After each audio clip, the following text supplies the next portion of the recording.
Lakesh and Veritas, everyone, sending you the frequencies of oneness and truth.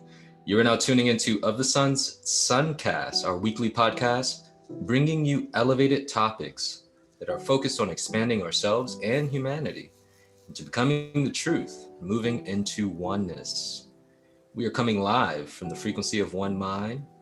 We have LaOta of the Sun, architect of the vibrant organism, who provides of the Sunners with wisdom and guidance so that they can find the truth to be free. I am Tavares of the Sun, certified instructor and practitioner of the Sun modalities, and creative director behind Of the Sun's artwork, programs, and sessions. And we have Jessica of the Sun, author of 50 Women Anthology and an advocate for Of the Sun, currently learning the teachings. So in Lakesh and Veritas. In Lakesh and Veritas. In Lakesh and Veritas. With honor and respect. Feel that's the new 2021 vibe. Yes, absolutely. And we've got a new administration for that as well. in the States. We'll be talking about that a little bit more later too. Yes. So may we begin by calling for the truth? Yes. Shall we call for the truth?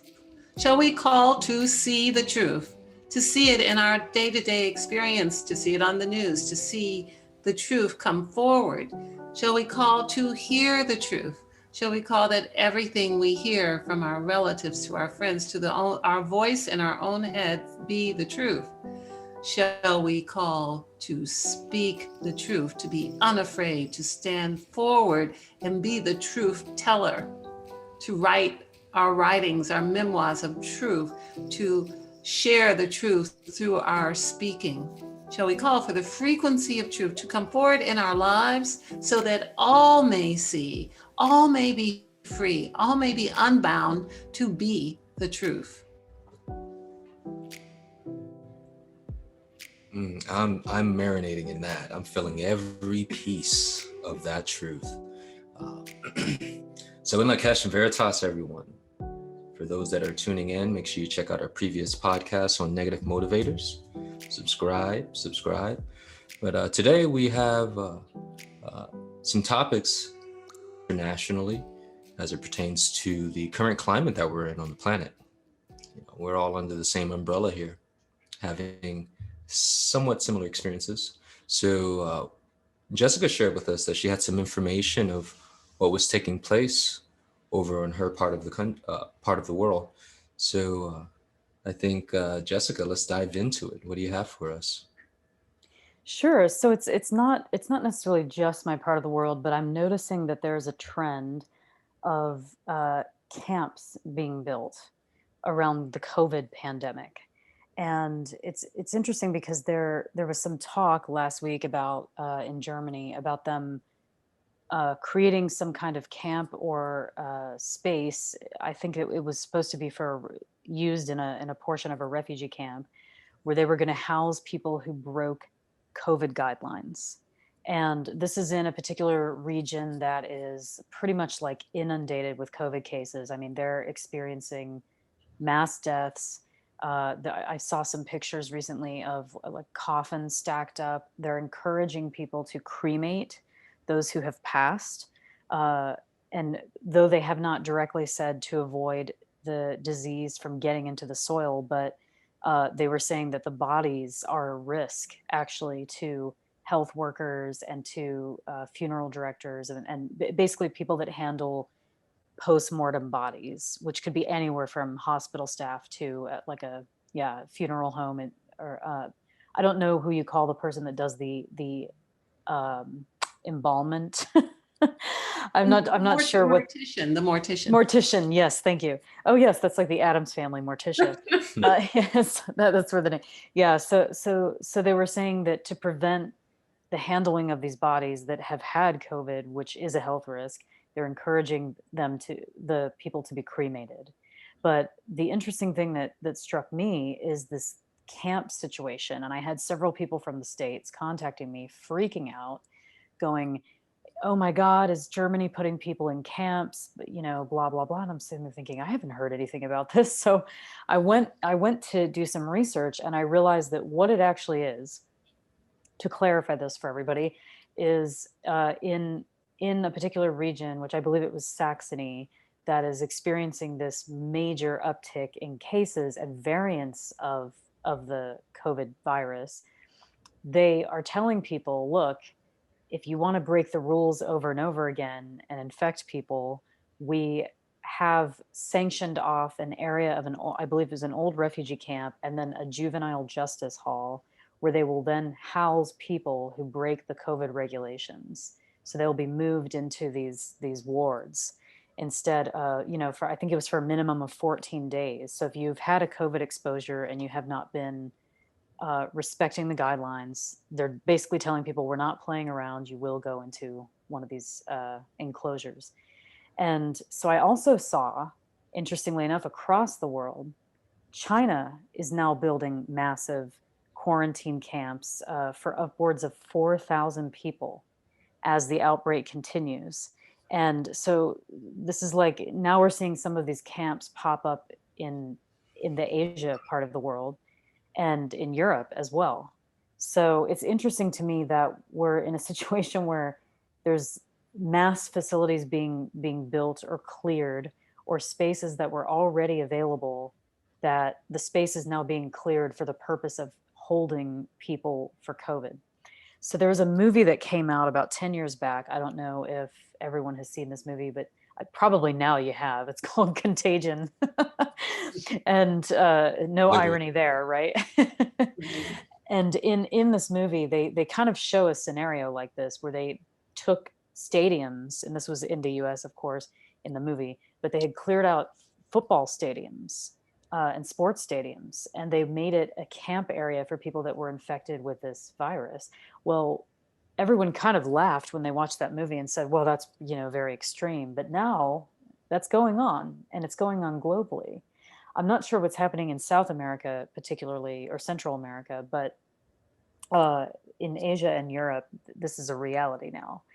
The guidelines here in Europe are currently quite strict. So people are not allowed to go to a grocery store now without a certain type of mask. So you're not allowed to wear like a regular cloth mask or silk mask or one of those fashionable ones. It has to be a certain type of protective mask. And I don't remember, it wasn't FFP. I cannot remember the initials of that. But like, you can't even go to a grocery store now, which is one of the few places open without this. There is talk about restricting usage of public transit even now. Of course, I think it would be hard for them to shut it down entirely, because there are many people who depend on public transit in the society, especially elderly community members who have to go to doctor's appointments and they can't drive, for example. So it's really no joke in Europe. I think from the outside looking in, I really think people in the States are in a bit of illusion and delusion about the reality of this. And the question that I'm wondering now is, what's going on in the rest of the world going to trickle back to the States? Because the cases in the States are not improving. And the situation, now we're seeing variants of this in the UK and Germany and France, and in this part of Europe. So it's not going to be long before those variants are transmitted elsewhere. So the thing is, like, everybody should read international news right now and see what this pandemic is doing and changing society and changing law and order and changing how government control over things, and also changing the fact that you can now be put in a holding camp. If you have COVID, you could now be taken from your home and put into a holding camp in some parts of the world. So I have a question. I have a couple of questions. Would you explain what other restrictions are in your daily experience in Germany? Are there curfews or anything other than yes, certain masks for the grocery stores? yes, definitely. And it's FFP2 is the name of the mask. So I just clarified that. There are restrictions, definitely very stringent ones as well. So public spaces are closed completely and monitored. by police. So if there's loitering going on in the public space, you're asked to leave. If you don't comply, you're fined. I'm not sure of the fines, but in some areas they vary. In some areas, they're upwards of over 20,000 euros if you don't comply. Also, there is a curfew in the state that I'm in, which is Bavaria. So it's the southern part of the country. And we currently have a curfew of 9 p.m. So you are not supposed to be out in the street, driving around, trying to go to stores, or wandering around if you do not have a valid reason for doing so. Like if you had to go to a family member to take care of them, or if you needed to come home or go to work, or like something like that, then of course you could be out. But nobody is allowed out congregating in the streets after 9 p.m. And in France, even, I'm not sure if this is still the case, but about 2 months ago, back in November, France had, in a few provinces, instated a like voucher process where you had to register and get a pass to be out past the curfew, so that if you were stopped, you could say, hey, look, I've already reported my reason for being out. Here's my official clearance to do so. I don't know if they're still doing that. I'm assuming, of course, I shouldn't assume, but I would check on this, that they may still be doing it because the situation has not gotten better. It's actually gotten worse. The deaths have gone up, the infection rates have gone up, and they've also pulled children out of school in several of the states in Germany. I believe they said they were going to be doing that countrywide. I think it was this week. It was going to be countrywide, where the kids are now all on Zoom. They're not going to school anymore. We did a podcast several months back about the dangers of children infecting parents and how that affects the family at large, because then the parents, if the parents are infected or they pass away, the children are left without parents. So this has definitely been under consideration in several European countries. And there's been scientific evidence to show that children don't necessarily get infected and get sick the same way that adults can. So now the kids are no longer in school. They're staying home. Everybody's kind of shut in their apartments, and offices are closed. People are discouraged from going into an office if it's unnecessary, or they have very stringent check-in processes where you can only have like one person in the area at a certain time. So this is America. This is the reality that many other parts of the world are under. I also have a friend who's in China right now. And she told me that they're also under curfew, and the police are monitoring the streets. So you're not allowed to congregate, walk in groups. If they see a group of people walking together, the only time you're allowed to do that is if you're a family. So if it's like parents and children, or grandparents or something, or you live in the same household. But groups of people socializing and congregating and walking around is forbidden. So this is, it's different all over the world, and some places are more lax than others. But I think it would be a naive assumption to assume that in your part of the world, this can't happen. Oh, this won't happen here. Oh, the government wouldn't do that. Oh, no way. I don't think anybody thought here after, the Second World War, that borders would be shut, that the open ability to transfer across borders as a EU citizen would be closed. Nobody would have thought that. And also foreigners are forbidden from entering right now unless there's under special circumstances. I mean, who could have imagined that this would have happened? So we are in a state of expect the unexpected. And I would caution everybody I think the cautionary tale of me talking about this is, don't live in illusion and delusion and assume, oh, that's not going to touch us, or that's not going to happen here. No, the government won't do that. Well, we're safe. Everything's fine. You never know. You never know. Do you have anything? I'm sure you have commentary, LaOta. This is really great that you're sharing this with us, because this news is not available. From what I understand, you have been not able to leave the country for many months. Is that correct? Since last March, correct. And although now I have the ability to do that, but it's a very strict process. I was trying to come back to the States in December, But when I looked at the process for doing so, it was like multiple COVID tests. Uh, there's no direct flights available to most U.S. cities now. It's only the funnel airports is what they were designated. So it would be like New York or DC from Europe, or Atlanta in some very, rare cases. So you don't have the luxury of just going and booking a flight and flying direct to the city that you want by paying a little bit of extra money. The point is the flights are not available, period. So, so even if you wanted to buy first class and, fly direct to Charlotte, North Carolina, it's just not available. You don't have the option. So who would have thought we would be in a state where that would be the case? But we are So we're in the going state. on 10 months of not being able to leave. And has that same length of time been, is that the same length of time in which people have not been able to come into Germany? Yes, correct. So I think most EU countries have been closed. The border has been closed since former President Trump closed the border in the States to European citizens, which was, may I add, a unilateral decision that European leaders were not informed of before it happened. So they kind of, as a response, about 48 hours later, had closed the borders back in March of 2020.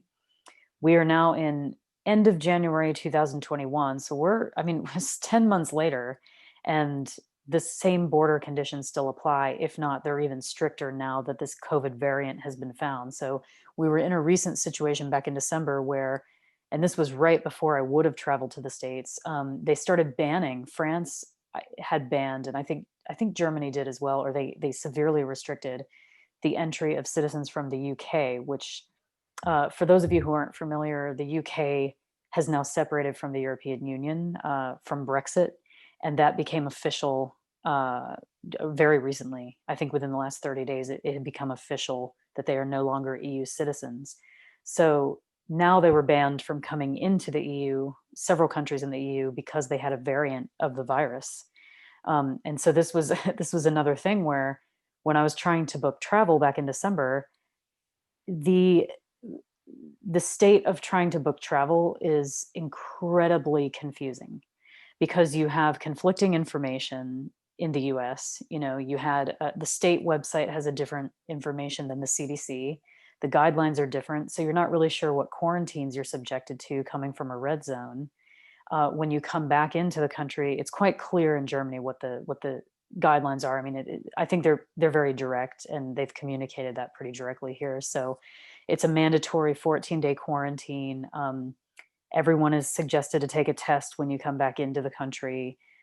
Most people can go in and out that are citizens or that have like permanent residency or some form of residency. You can go in and out, but as a tourist, you cannot at the moment go in and out of So Europe. if you're a resident, you can travel around Europe into other countries? You're a You resident. you can, but there's a very extensive process for that as well. So if you try to go like into Italy, for example, then you have to do quarantine or you have to submit a COVID test. Each country has a different requirement, but I think most EU countries are pretty much the same quarantine requirements. And it was for a long time very confusing because for a while each country had different requirements based on their infection rates. So Portugal 1 week didn't have a requirement, and then a week later suddenly, oh, now we're mandatory 14-day quarantine. So I think what we're all dealing with globally right now, and this is particularly in the States because the States are their own governments as well, so kind of similar to the EU, except the States aren't countries, so you could make that comparison. But we're dealing with unreliable information. I think that's the theme here, other than obviously the theme of a pandemic, but it's unreliable information because it constantly changes and fluctuates.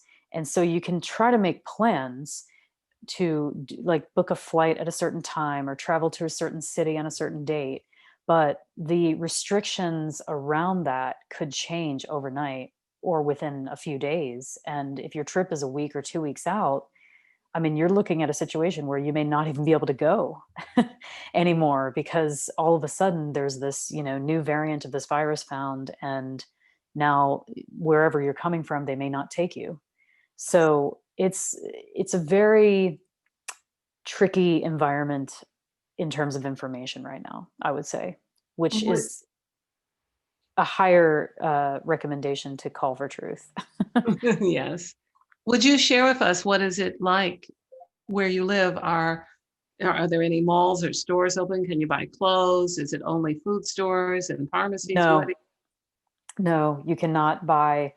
The retail stores are not open. Most things are closed except for grocery stores, like fruit stands. You know, in Europe, they have like independently operated fruit stands where they have fruit from all over the world that people sell independently of a grocery store. Those are still open.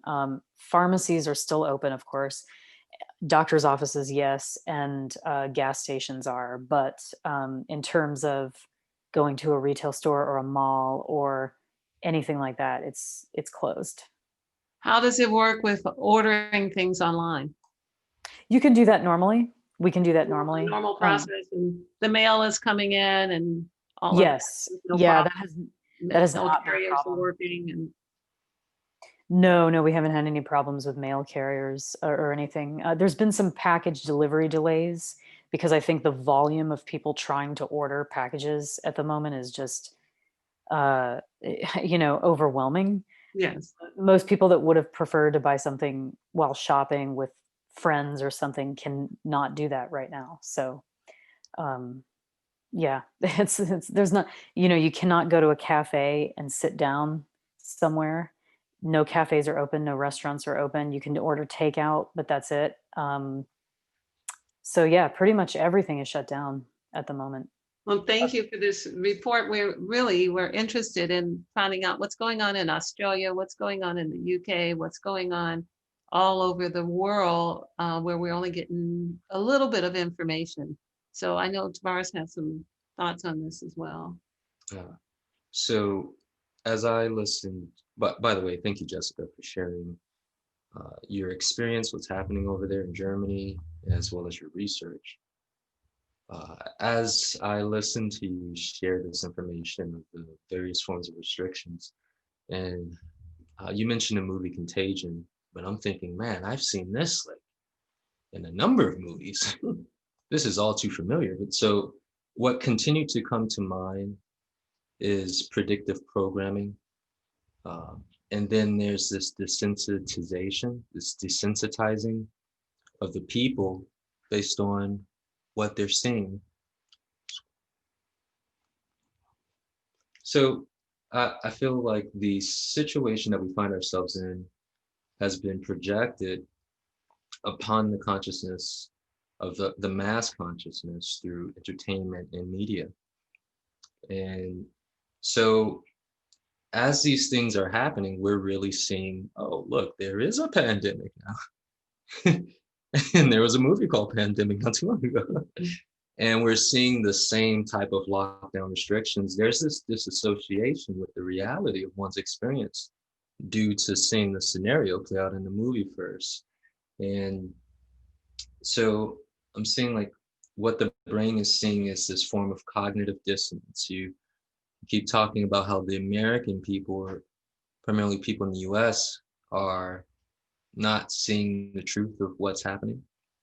But you just gave us a long laundry list of evidence of what's taking place in many of the countries, which, and some of the research that I came across, yes, I've confirmed this with China as well, and the different camps. It seems like many different nations are having these types of camps or places for people to go when there is a breaking of the laws and restrictions or regulations that have been put in place for the COVID pandemic. So it's definitely something to consider, and to prepare ourselves for the future, because again, there is something that's playing out that I'm sure everyone can see it on the line.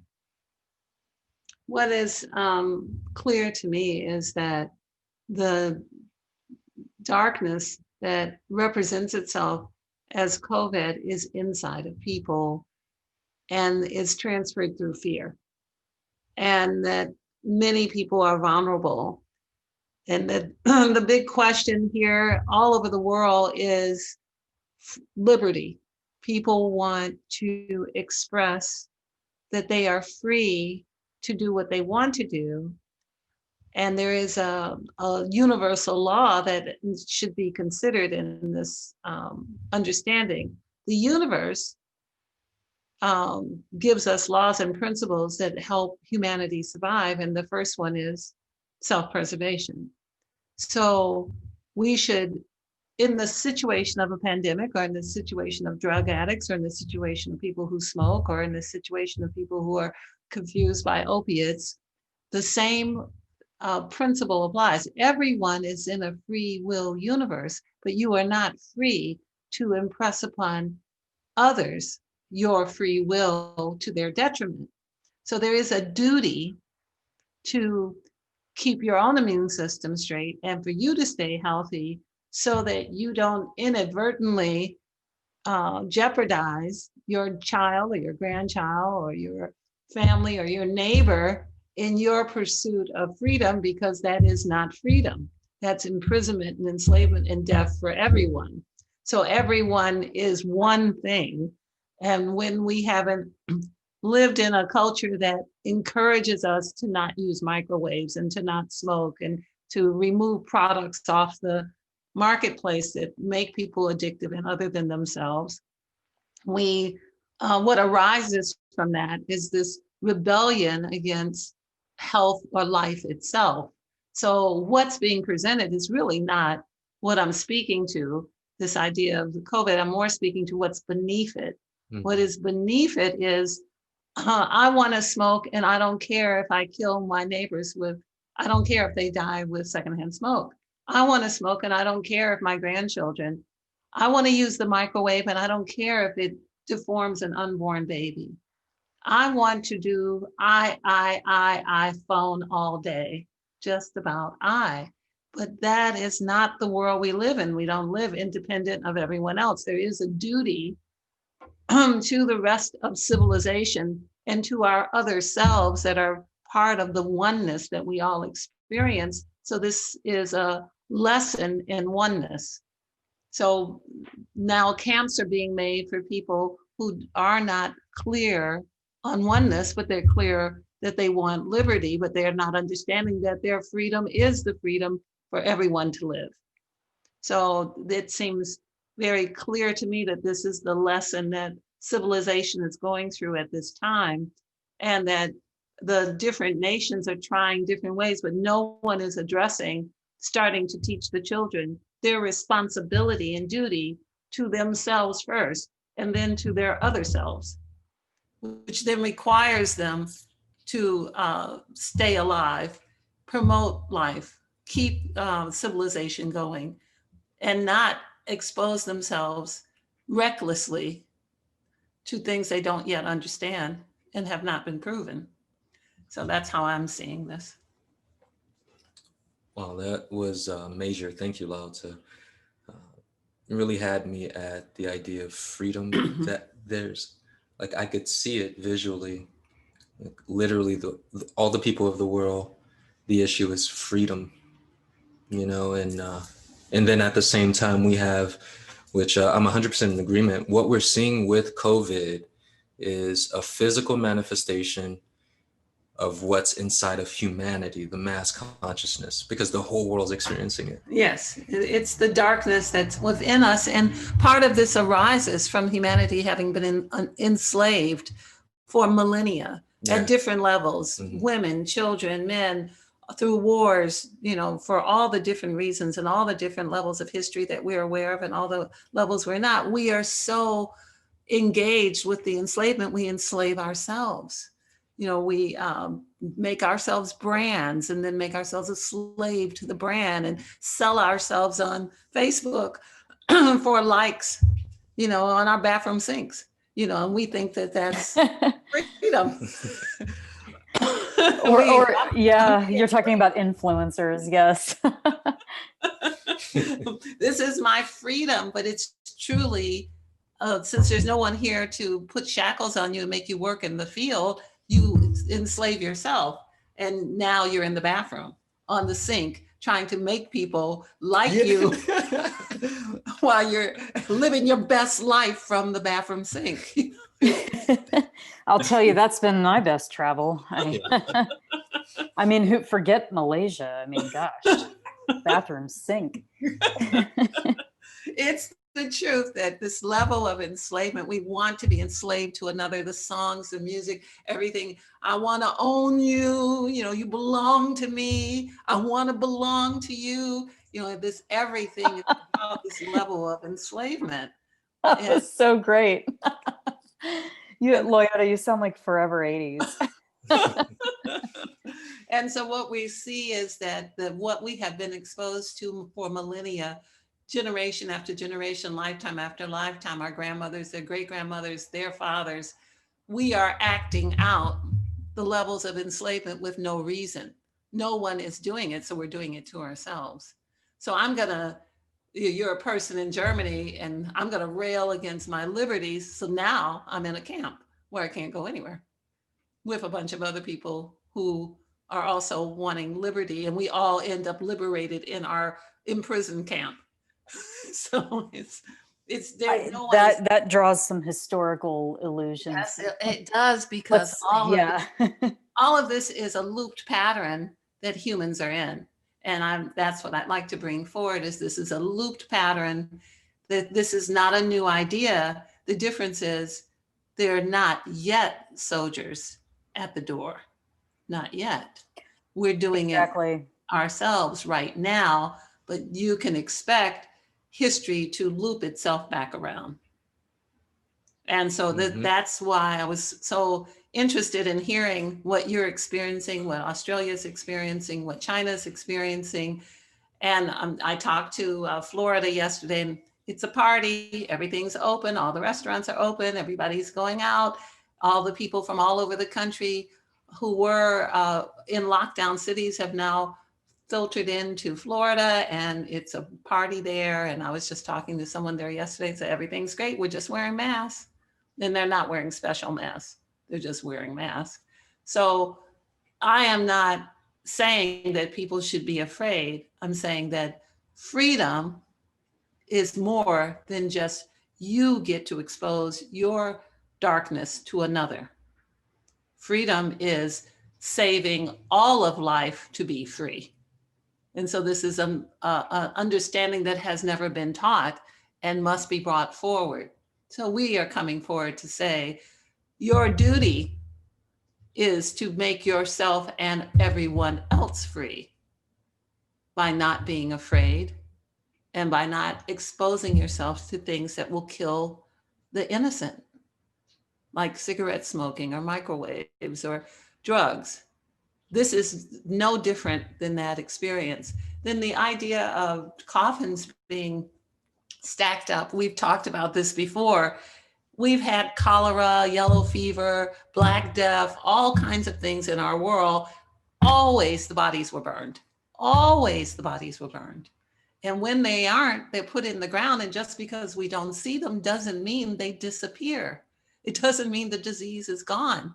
It then inculcates itself into the soil itself and into the water table and into the food system. So of course the bodies should be burned. It is the only safe way to not contaminate the earth any further. The earth has suffered from war and anger and from engineering, genetically modified engineering, and now it gets to have COVID. This is not thoughtful of our earth. This is not thoughtful of existence in the future, or the future generations. In 2, 3, 4 decades, someone plants food on that soil and it's got COVID in it. So these are the things that are happening are a little slow. I think we've been very slow to matriculate this level of understanding. And we have said before that everyone will, by the time people see, it'll be too late. And when they look back, they'll look back with 2020 clarity. They'll know that this is where no one could see in 2020. So in this 2021 time, we're beginning to see, but not quite as much as we will in the future. So I think this is very important, and we're happy that you are our foreign correspondent. Dun, dun, dun, dun. Yes, there you are. Well, and then I always try to look at the factual information behind it. I mean, this is like, people say that the European governments are slow to react, and I think they were a little bit slow to react in the beginning. If I may offer some criticism of that, I mean, you've got an area like Italy, northern Italy was inundated with COVID cases from the beginning last year, and I mean, it was getting to a point where the hospitals were full, the coffins were stacking up, and yet none of the other European countries offered any shutdown measures for over a month. And then finally, I think actually the irony of this statement that I'm about to make, because I'm not a fan of former President Trump, but when he banned Europeans from entering the States, it kind of lit a fire in the EU. And then all of a sudden, the next thing you know, it's like, okay, now we're shutting this down and now we're shutting that down. I think the reactiveness is what caused the initial uptick of all the cases. I think the issue largely is if everybody would get still and realize where we are in human history right now. There is a message of consciousness being told to humanity, and that's get still, stop freaking out, stop trying to jump on a plane. And I'm guilty of this myself, jumping on a plane every couple of weeks to go somewhere. I went through a period where I did that constantly. But what was I doing? I was running away from situations that I was not necessarily facing. I was traveling instead. Some of this was work travel, of course, but you know, could I have just gotten still and faced some of the situations I was in at the time? Of course I could have. Could I have faced the loop patterns I was in? Of course I could have. Had I done that back then, I wouldn't have been facing them now. And I think that's the lesson here, is like COVID is the looped pattern in some ways.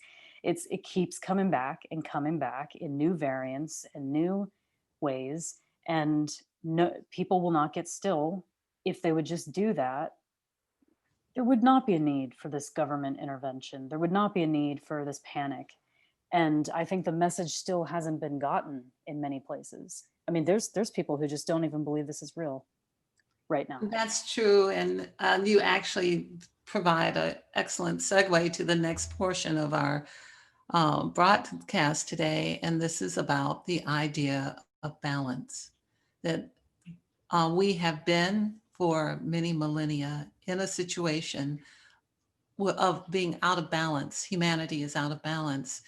The two polarities that exist of masculine and feminine are not in equal access to civilization. So because we have been in a male dominated experience and the feminine has been suppressed, we're not in balance. And this is clearly an imbalance. So we have a solution to this understanding, and we encourage our audience to participate with us today. We have spoken to the consciousness of women, and we have been given a solution and an understanding of the clarity of what has happened in the aspect of historical experience where women have been suppressed and not been given the equal experience of being principles of and law of creation. There is nothing that comes through physical reality that does not come through women, but that is not informed by men. And so this aspect, there's so many boys clubs and so many fraternal orders of secrecy and so many ideas to exclude women. When I recently looked up powerful women in history, it was pathetic what was really being shown. There was no example of true power or equality in our world for the other principle that there are. In the sacred geometry, we can see that there are different polarities. We can see it in nature. We can see Mother Earth and Father Sun.